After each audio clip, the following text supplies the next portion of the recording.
Je dis toujours la vérité.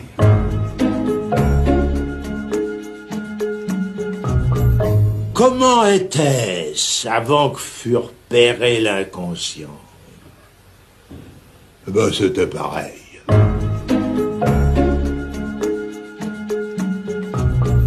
Ce que Freud nous rappelle, que ce n'est pas le mal, mais le bien qui engendre, qui nourrit la culpabilité.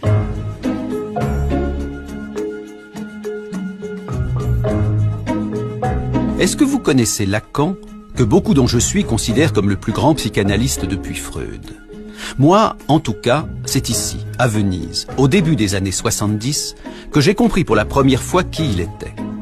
Mon frère aîné, Jacques Alain, devenu à 20 ans le plus fidèle de ses élèves, ayant épousé en 1966 sa fille Judith, nous étions partis en vacances avec Lacan en famille. Un jour, arrivant devant une église que nous souhaitions visiter et qui était fermée, celui-ci commença à tambouriner sur la porte jusqu'à ce que le sacristain finisse par descendre. Je ne sais pas ce que Lacan lui murmura à l'oreille, mais le sacristain ouvrit aussitôt son église et mit un point d'honneur à nous la faire visiter. Je me suis dit, étonnant ce Lacan. Il est donc capable d'ouvrir des portes qui auraient toutes les raisons du monde de rester fermées. Il faut dire qu'à l'époque, je ne savais pas grand-chose de Lacan. Je savais qu'il était né avec le siècle, 1901, dans une famille catholique appartenant à la moyenne bourgeoisie. Je savais qu'il était psychiatre de formation et que sa thèse de psychiatrie avait fait sensation en 1932, suscitant notamment la curiosité des surréalistes. Je savais enfin qu'il était de tous les psychanalystes le plus original et que son enseignement, dont je n'avais qu'une très vague idée, attirait du coup chaque semaine d'innombrables auditeurs. Ainsi, comme j'étais souvent invité dans sa maison de campagne, je savais également qu'il était le beau-frère du peintre André Masson, l'ami de Balthus, de Giacometti ou de Picasso, et j'avais vu de mes yeux qu'il avait acheté l'une des œuvres les plus sulfureuses de l'histoire de la peinture, L'origine du monde de Courbet. Bon, depuis, évidemment, étant devenu moi-même psychanalyste, j'en ai appris beaucoup plus sur lui. Mais 40 ans après mon voyage à Venise, mon sentiment n'a pas varié. Lacan était un type absolument étonnant, et si j'ai d'ailleurs réalisé aujourd'hui ce film, c'est qu'il n'y a aucune raison de ne pas le faire savoir au plus grand nombre. Cela dit, Lacan n'est pas, et depuis longtemps, confidentiel. C'était le cas de son vivant, c'est encore plus vrai aujourd'hui, où les lacaniens à travers le monde se comptent par milliers, y compris chez ceux-là même qui n'étaient pas encore nés au moment de sa mort, en septembre 1981, telle la petite bande du diable probablement, l'une des revues les plus inventives du moment. Pour moi, dans l'imaginaire et dans l'iconographie, il a un côté 70s avec son cigare tordu, ses cols Mao, etc. Mais il est d'une actualité, je dirais, imputrescible, parce que justement, il est sulfureux, parce que c'est un personnage qui prend des risques, qui va contre lui-même. Et c'est en ça qu'il fait preuve d'un courage et nous met au défi. Il y a quelque chose dans la figure de Lacan qui interroge le désir de chacun.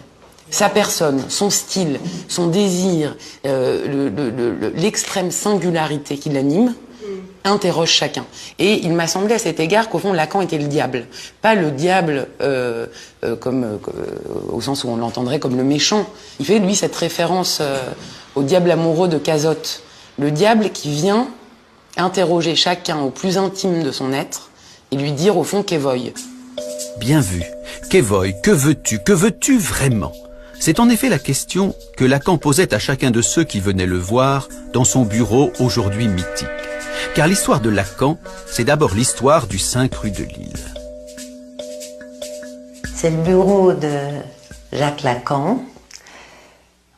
C'est un bureau que j'ai très peu fréquenté, puisque je suis sa fille, mais j'ai tenu à ce que ce bureau soit conservé, non pas pour en faire un musée, mais parce que je pense que c'est un lieu qui a trop compté pour tous ceux qui y sont venus et qui a trop compté pour l'histoire de la psychanalyse et donc, je dirais, pour l'histoire universelle.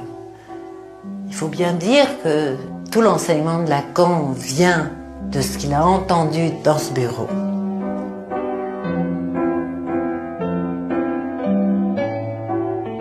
Juste après la guerre, on vivait tous ici. Ma sœur dormait sur le divan parce qu'on était très nombreux dans la maison.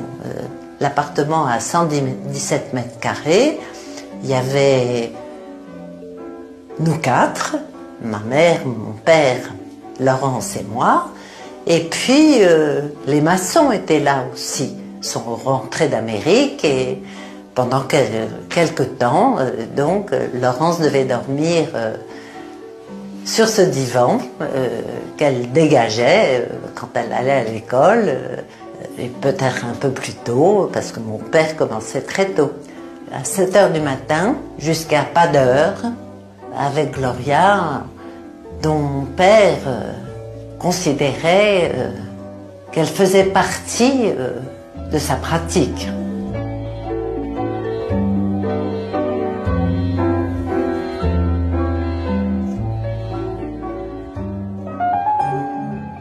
Les patients de Lacan, ces analysants qui ont fréquenté ce bureau, il y en a beaucoup qui peuvent encore témoigner. Et pour ce film, j'en ai rencontré plus d'une dizaine. Je me suis dit qu'ils avaient vu Lacan de près, pendant des années, parfois tous les jours, et que le portrait qu'ils en feront sera subjectif, bien sûr, mais authentique. Eh bien, s'il y a au moins une chose que j'ai pu conclure après les avoir écoutés, moi qui n'ai pas fait d'analyse avec lui, c'est que Lacan ne ressemblait pas, mais alors pas du tout, à un fonctionnaire de l'inconscient. Je ne savais pas quoi faire de moi dans l'existence. Panne, alors que, au contraire, s'ouvrait un éventail de possibilités variées, très contradictoires. Justement, ce qui manquait, c'était le désir pour unifier toutes ces contradictions. Je me suis dit, il faut que j'aille voir Lacan. Mais alors, autour de moi, on disait, mais c'est pas possible, il y a des files d'attente invraisemblables, de toute façon, il va pas te prendre. Je l'ai appelé. Et j'ai demandé à lui parler. Il m'a répondu. Je ne pensais pas que je pouvais comme ça lui parler aussi immédiatement. Je lui ai demandé un rendez-vous. Je lui ai dit, écoutez, docteur Lacan, je voudrais vous voir. Et il m'a dit, venez demain à 17h. Voilà. Au départ, je voulais faire une analyse avec Anna Freud, donc je me suis mise à apprendre l'anglais. Je connaissais que ça, je connaissais Freud et Anna Freud. Voilà. Et puis finalement, j'ai abandonné l'idée et arrivé à Nanterre, j'ai entendu parler de Jacques Lacan. J'étais persuadée que Lacan avait connu Freud, donc c'était le lien était là, quoi. Le lien à la psychanalyse était là, dans le fait d'avoir connu Freud. Or, en fait, il ne l'a pas connu, il ne l'a même pas rencontré. Qu'est-ce qui vous a frappé chez Lacan la première fois que vous l'avez vu? Ah, une gentillesse extraordinaire. Une attention que je n'avais jamais rencontrée auparavant, quelqu'un d'attentif au-delà du courant,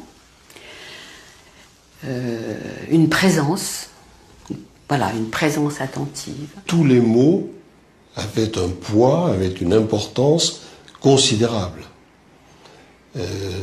Tous les mots qu'il prononçait ou qu'on prononçait soi-même? Que l'on prononçait soi-même, par son écoute.